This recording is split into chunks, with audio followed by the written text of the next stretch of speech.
वनिता ॲग्रोचे हे नोबेल 0054 1706 मध्ये एनपीके सह 6% MgO असून ते 100% पाण्यात विरघळणारे आहे. पिकाची वाढ आणि गरजेनुसार नोबेल 0054 1706 ग्रेडचे ठिबक पद्धतीने प्रति हेक्टरी 8 किलो ते 12 किलो दिल्यास चांगले परिणाम मिळतात. नोबेल फ्लोरा आणि फळांच्या आकाराच्या टप्प्यात चांगला परिणाम देते. यात पाण्यात विरघळणारा फॉस्फरस P 205 स्वरूपात किमान 54% आहे. पाण्यात विरघळणारे पोटॅशियम P 2O 5 स्वरूपात किमान 17% आहे.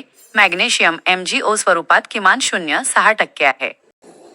वनिता ॲग्रोचे नोबेल 1030-0002 मध्ये 2% उत्तम दर्जाचे लोह Fe असून ते 100% पाण्यात विरघळणारे आहे.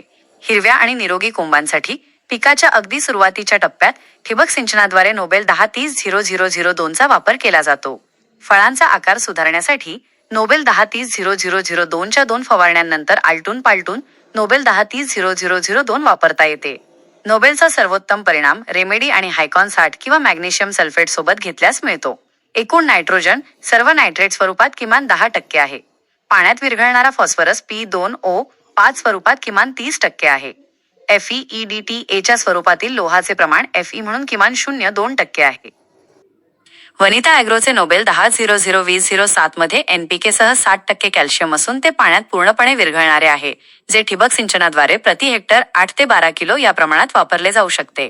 नोबेल 10-00-20-07 हे दाणेदार स्वरूपात आहे, त्यामुळे आपण ते इतर दाणेदार खतांसोबत थेट जमिनीत वापरू शकतो.